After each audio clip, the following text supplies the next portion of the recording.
Five Nights at Freddy's has a lot of voice lines, over 5 hours of them. Today I'm going to give you all the information we can possibly gather from them because despite a lot of these voice lines being for gameplay, a lot of them actually reveal and clear up a lot of the lore. Were there another set of missing children in FNAF 2? Why does Circus Baby refer to Elizabeth in third person? Who's aware in Ultimate Custom Night? Well, without further ado, please subscribe if you're new, like the video, become a member to help support the channel, and let's answer those questions and more. Within the first 3 games, all the voice lines come from the infamous Phone Guy and or his predecessor Phone Dude. In FNAF 1, the Phone Guy, whose name is revealed to be Ralph in the interactive novel the week before, is a security guard who's working his last week on the job and mainly guides us through the gameplay, although it also tells us that the animatronics have been around for decades, but haven't been cleaned in a long time. These animatronics are left in free roaming mode at night, or else their servos lock up due to their inactivity. They used to be able to free roam during the day, but the bite of 87 occurred, causing someone to lose their frontal lobe, and although they miraculously survived the incident, the animatronics had their free roaming abilities removed. The animatronics canonically become more active during the week, and Ralph isn't sure on exactly why they come after employees, assuming that it's because they see you as an endoskeleton without its costume on. We learn there were other guards before us, but unfortunately Ralph's week meets its premature end by the hands of all 5 animatronics attacking at once, Golden Freddy being the one to go in for the kill. The phone call for Night 5 then includes a backwards excerpt from the book Autobiography of a Yogi, taken from chapter 8, about the possibility of metal being able to contain life. It's unlikely Scott planned this way back in 2014, but this is essentially what we know now as Remnant, the metal inside the machines containing their life force, spirit, and causing the animatronics to come to life. Moving back in time to 1987, and FNAF 2 has Ralph no longer as a security guard, but now as a trainer for the employees. Interestingly enough, these calls seem to be live phone calls and not recorded a week in advance, most notably heard in Night 6's call, where he states he wasn't expecting anyone to show up there tonight, meaning he had no reason to record this night's message in advance. Ralph tells us that the original Freddy Fazbear's Pizza was left to rot for a while after the murders, and the animatronics from there were brought here to the new location. They were going to repair them at first and began retrofitting them with, aka adding, the new technology, but they were too ugly and smelt, so they instead pivoted and made the new super kid-friendly animatronics instead. The new technologies mentioned are facial recognition features, tied to a criminal database, advanced mobility, and the ability to free roam during the day. The new location was open for only 2 weeks, with us playing through the second week, with the first guard for the location finishing his week and transferring to the day shift due to the animatronics apparently moving around at night, and entering his office. Ralph once again isn't actually sure why the animatronics come after employees, this time even going as far to say that it should be impossible,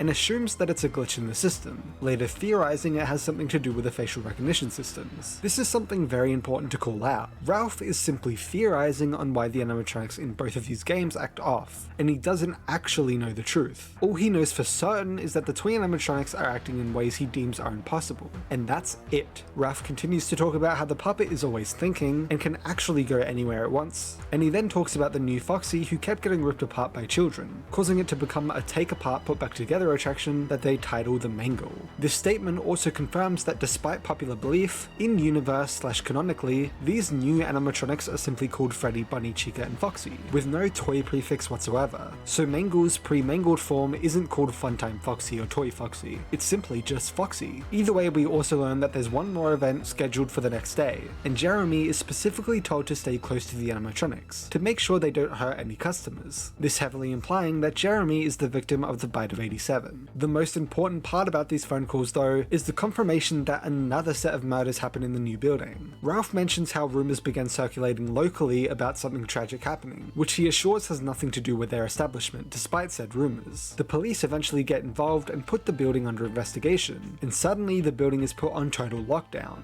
When it's discovered that someone used one of the spare yellow suits in the back, the location then gets closed down. It seems pretty clear that another set of children go missing in the town, and the previous murders at the original Freddy's is why the locals connect it to their establishment again, which is exactly why the police begin investigating their building, and why when they discover a yellow suit was used they quickly shut it all down. It happened again. William Afton returned, and this time seemingly wanting to actually see the possession happen in real time, taking the role of the night guard during the first week that we learn suspiciously runs away once investigations start in the building. It's him. Without even diving into the lore of the Save Them minigames showing 5 kids dead inside the new location with Mangle beginning to move around, these phone calls themselves directly confirm to us that a new set of kids went missing, that those murders were covered up, and that those kids go on to possess the new animatronics, explaining their impossible movements violence and aggressiveness, exactly like the first game. Then heading forward to FNAF 3 and we now hear the phone dude speak, who interestingly mentions straight away that this isn't the player's first night as a security guard. But guard aside, he mentions that he and his team are getting any leads they can to gather relics from past Freddy locations. Unlike the first or second game, we learned that this game actually takes place before the location has even opened up yet, with phone dudes stating that they open the next week. While this is a small piece of information, this is something that I feel like everyone, including me, missed, and continues to be misinformed about without even realizing it. Fazbear's Fright never actually opened to the public, and is still coming soon during the gameplay. Moving on, and we learn that an old employee who helped design the buildings knew of an extra room that was boarded up,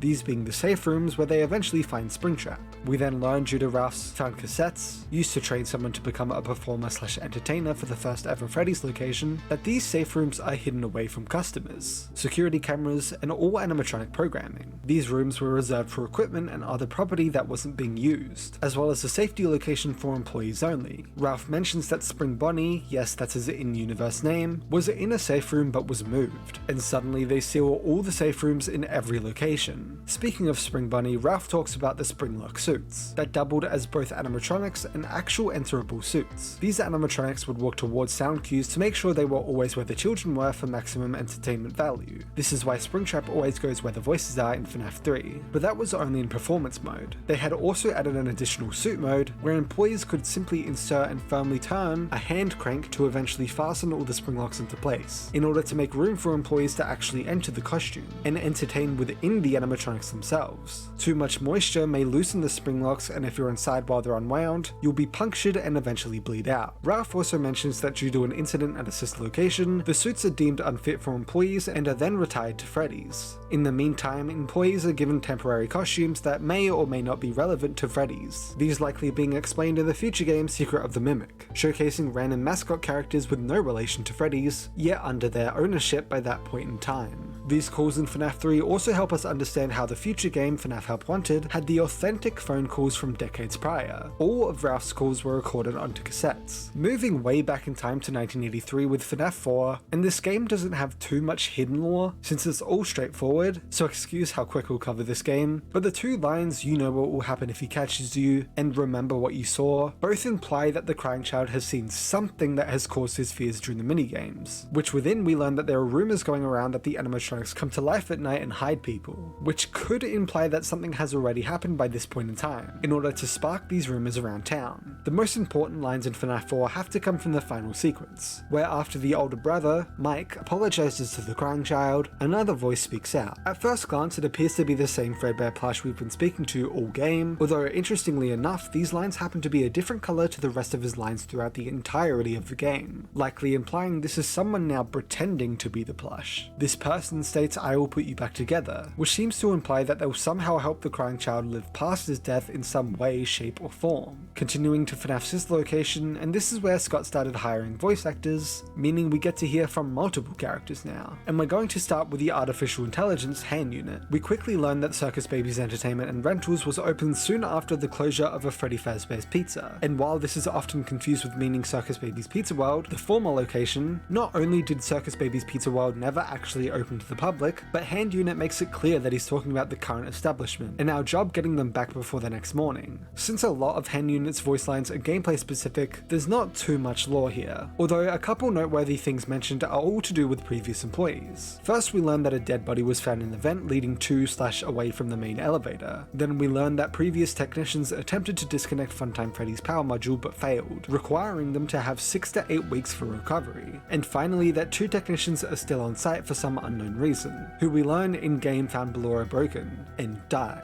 This leads us to know of 3 dead employees and at minimum 2 recovering connected to the location. Funnily enough, leading to the unlucky number 5 affected from these locations, again. That's it though from Hand Unit, as again most of his lines are gameplay related. So let's move on to our more unreliable guide, Circus Baby. A lot of Baby's voice lines are also gameplay related, but she does give a lore droplet on night 2 about a previous employee who crafted the space under the desk into its current hiding space, who actually made it out alive, which we'll touch more on later. later. On night 3, she then begins to explain the circumstances of Elizabeth's death, and describing her only time on stage at Circus Baby's Pizza World for one of their testing days. And interestingly enough, Baby doesn't seem to actually be aware on exactly why she was doing the things she was doing, and even refers to Elizabeth in third person throughout the rest of the voice lines of the game too, despite obviously being possessed by her. But we'll talk about this more in a moment. On night 4, she then confirms that Circus Baby's Pizza World was created while Springlock suits were still in use by Fazbear Entertainment, meaning we know for certain that the first location opens and closes while the first Freddy's location was operational, and the latter location opens only after one of the Freddy's locations shut down. Finally, on night 5, we have the 2 different endings, both of which she interestingly refers to herself, the animatronic, and Elizabeth, the spirit, in third person. As we know in the next game though, she talks as Elizabeth in first person. So what's going on here in this game? To me, this has to do with the speech our main protagonist Michael Afton gives later on, where he states that he was able to put her back together, she's free now, which implies that Mike was able to separate and free the spirit from the machine itself, despite us knowing that the spirit is possessing the metal. I theorize that this comes from the fact that Mike sent her to the scooper, and causes Elizabeth to be freed from her animatronic body, aka programming that was stopping Elizabeth from moving freely. Confused? What I mean is that throughout FNAF we actually know that spirits cannot override an animatronic's programming, whether it's automatically deactivating at 6 AM, being able to be reset with a music box, being pulled towards a child's laughter despite knowing it's fake, seeing the safe rooms with their eyes but being unable to enter it, etc. So it's likely that we're seeing the same thing happen here, where Elizabeth is unable to freely manipulate the machine she possesses in whatever way she's wanting.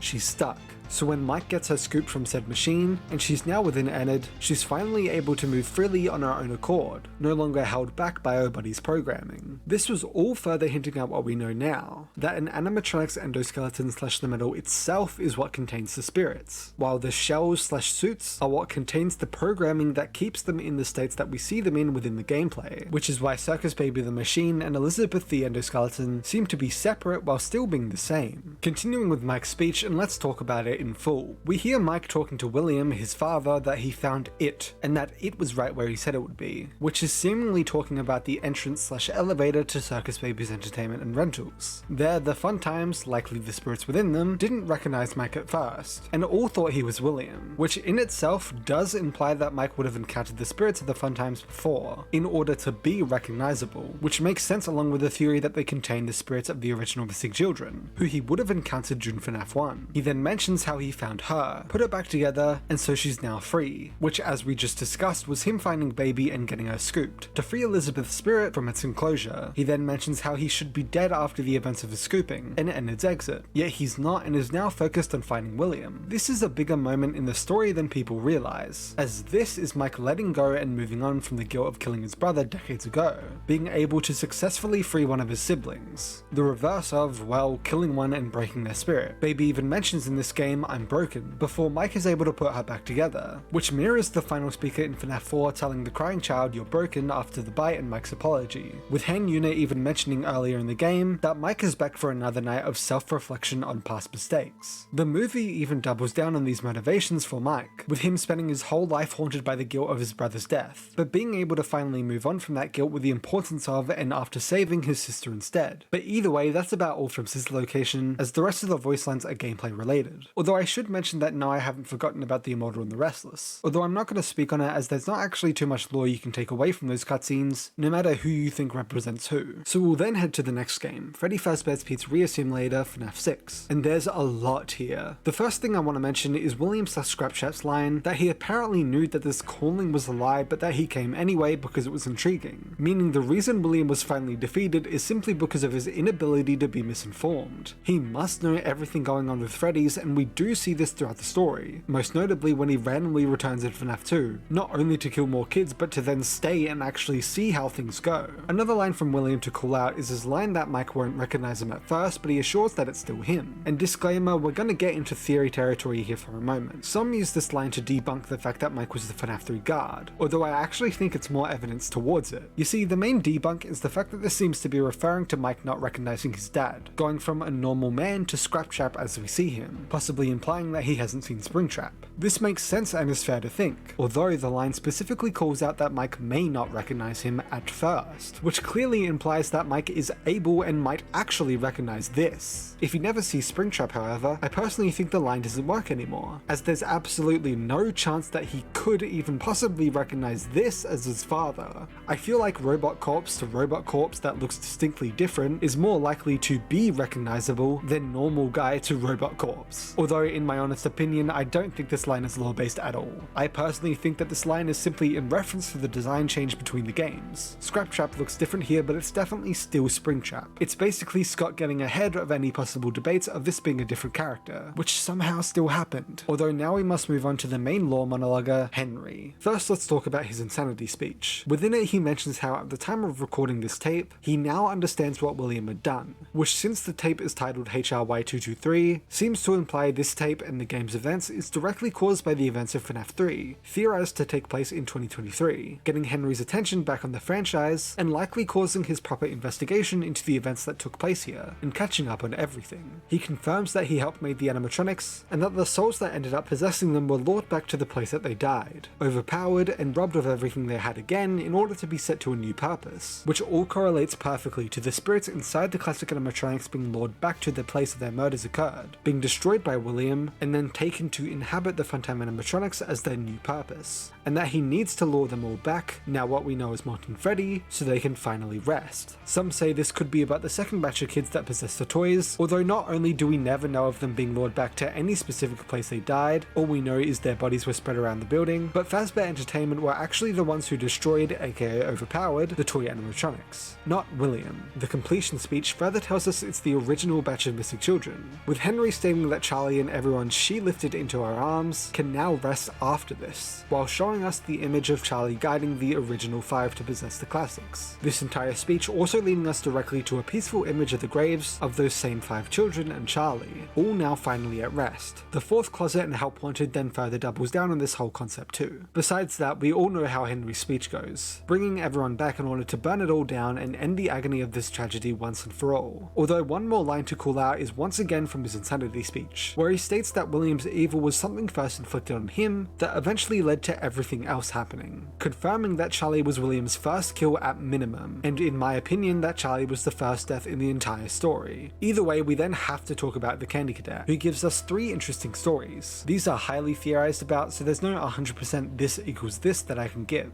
but I will say that the main theory and what I personally think is that all the stories further hint towards the original 5 children being combined together to create the remnant for the funtime animatronics, therefore Enid and Morton Freddy, as the broad strokes of the stories are about 5 things becoming one, with one story having a woman burn 5 keys together to make a single key, another having a man stitch 5 dead bodies together to make one body, and the last having a boy snake eat 5 kittens that he eventually takes out from the snake and puts back together as one. Although I will say there are a lot of other theories about these stories, and this definitely isn't the only possible option. But either way, the final thing to mention from this game is the fact that Tutorial Unit, aka the Modern Hand Unit, confirms that FNAF 6 is officially where Fazbear Entertainment is no longer a corporate entity. It's then theorized that Fazbear Entertainment Incorporated ends here, with a new story featuring the new entity Fazbear Entertainment LLC. Moving on though to the epilogue of this game, Ultimate Custom Night, where we have over 50 characters with most having something to say. A lot is unimportant and or jokes, but there are a few interesting ones that stick out, such as how we even know there's a vengeful spirit in control in the first place, with a bunch of characters referencing the one you should not have killed, who is keeping William from being able to move on. They also confirm that the spirit is a male as well, which means that the vengeful spirit is either Cassidy as a boy and not a girl like initially believed, or that it's Andrew from the books. It's been argued that they could be referring to a suit or an animatronic's pronouns instead, but we know they're likely referring to the spirit themselves being male, due to both Scott stating elsewhere that his son Jason is the face of the one he should not have killed, but also how it's a vengeful spirit that we see throughout the game and not a vengeful animatronic, meaning what these characters are mentioning seeing everywhere is only actually implied and hinted to be the spirit itself. But vengeful spirit aside, and there's more interesting lines that come from this game, such as Toy Chica stating "where's my beak," lodged in your forehead of course, which some theorize is a hint towards her causing the bite of 87, since your frontal lobe is at the front of the brain and where your forehead would be. Besides that, another animatronic from FNAF 2 with the bunny interestingly says, "What is this new prison? Is it me trapped or is it you?" Perhaps it's us both, which implies that Bunny is actually aware of what's going on,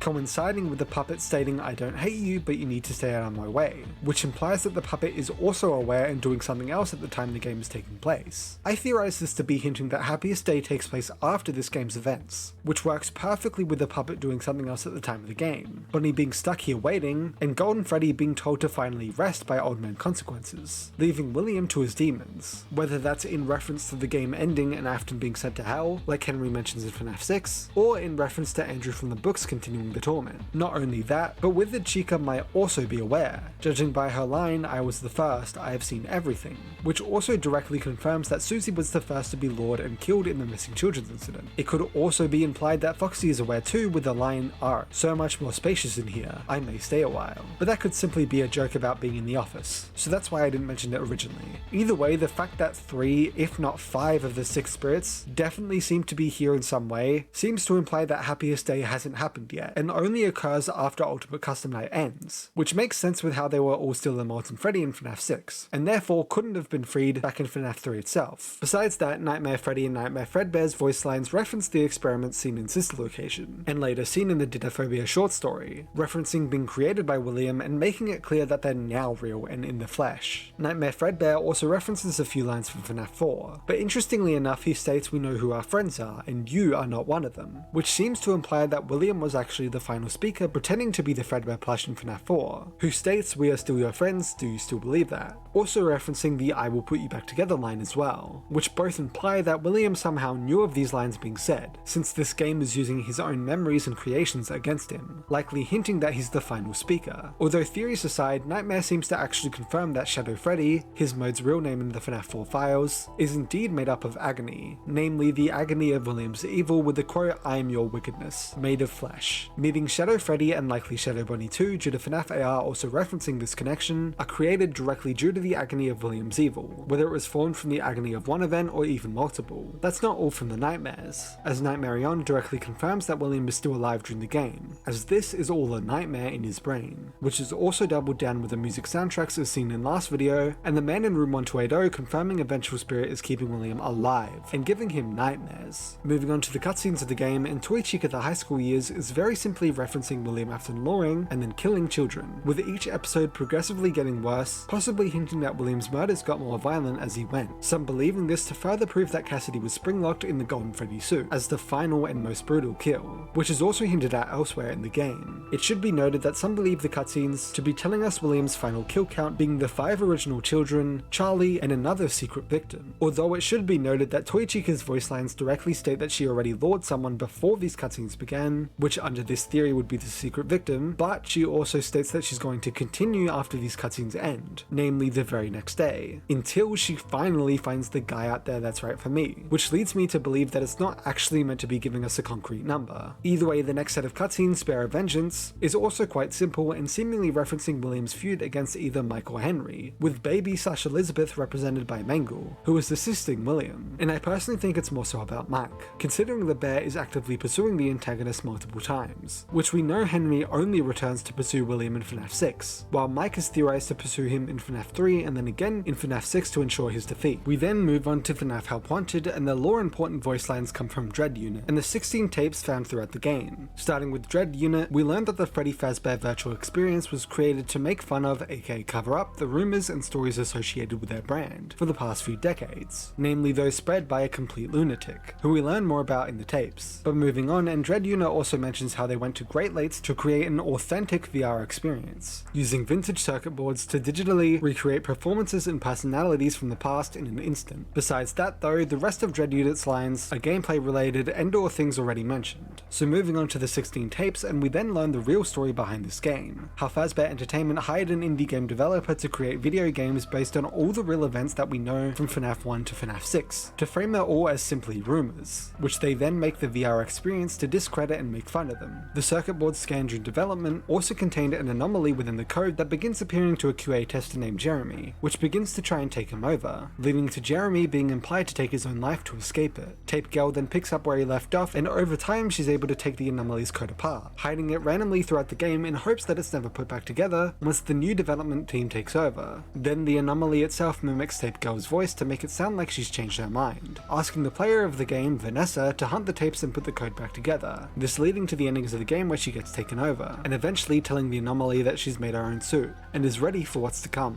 As you can tell, just like the original games, these lines are incredibly straightforward with no real interpretations to be had. Before we move on, I should quickly mention that FNAF AR Special Delivery doesn't have a lot of lore to take away from the voice lines specifically, as they're all from recreations of the characters. The only real lore comes from the intro where Hand Unit simply introduces us to the Fazbear Funtime service, an animatronic rental/delivery service. Similar, and when we arrive at FNAF Security Breach, the large majority of the voice lines are simply gameplay related, or unimportant to the lore, although there is a set of CDs to be found that unpacks the story of Vanessa, and a mysterious patient 46 who we learn later is none other than Gregory himself. The therapists learn of the shady business Vanessa and Gregory are getting into, which we know is due to the anomaly virus, the creation of the Vanny costume, the spreading of said virus, and also learning of mysterious encrypted conversations they're both having. But whenever the therapists get too close to the truth, Gregory then causes them to disappear, using Glamrock Freddy to kill them as implied by the GGY short story, Freddy in Space 3, and one of the CDs stating that they found one of the dead therapist buddies that looked like it was mangled by machinery. The therapist also revealed that Vanessa has a father named Bill, who is evidently abusive, and is even able to manipulate her to lie about her mother in court, in order for him to win custody, the mother eventually doing something redacted after, which is highly speculated to mean that she took her own life. Interestingly, Vanessa mentions how she hates dark basements, which to me implies that she was trapped in her basement from time to time, likely due to her abusive father Bill. This actually corresponds with Help Wanted having Glitchtrap locking her behind a door that's already filled with handprints, silencing her, and so this might be a hint that her father is actually William, similar to the movie universe, which is what Bill is a nickname for as well. And Vanessa's last name is also confirmed to start with an A in the FNAF AR emails, as well as a Game Jolt event in the rollout for Security Breach. But that's about it for any deep lore from the voice lines in Security Breach that isn't just about the gameplay. There's not too much in the Ruined DLC either. The only interesting voice lines are from the ending where Gregory confirms that the Mech's security system was made to keep the Mimic hidden, and Candy Cadet's story, which is basically a warning that Cassie is following a voice that isn't really coming from who she thinks it's coming from. Although I should also mention that Roxy confirms that Cassie's birthday is the day of Ruin 2. Similar, and Help Wanted 2 only has a couple lore important voice lines, namely the question a bunch of the animatronics are asking the protagonist, what makes you so special? Which led theorists to put together all the evidence including Carney's voice line, now you look like you've got kids, win a prize for the little one, to conclude that the protagonist is actually Cassie's father, who is also the bunny bully from FNAF 4, mainly from the line this looks familiar when presented with a bunny mask. Besides this, and there's also the Candy Cadet stories yet again. The story about a family missing out on a pizza offer and suddenly all dying seems to have no larger meaning and might just be a tutorial so players of the game know to find coins for stories. Although the second one seems to be about the story of the game itself, and implies that Cassie's father had a near-death experience when he was younger, but when he's older he returned and relived that experience again willingly, which I fully believe fellow FNAF YouTuber FNAF's theory that putting this together with Hand Unit's voice line from the trailer, welcome back for another week, within the sister location elevator, which sister location has a random heavy importance in this game, and Baby specifically saying I recognize you, seems to imply that Cassie's father was an employee at Circus Baby's Entertainment and Rentals, and he's likely the employee who made the hiding space to successfully survive the Biddy Babs. And there we have it, every single voice line in FNAF stripped for all of its possible information and lore that we could take from it. Did I miss anything? Let me know in the comments below, subscribe if you enjoyed, like the video, become a channel member to further support the channel like these 6 legends, and I'll see you all in the next video. Have a great day/night, bye.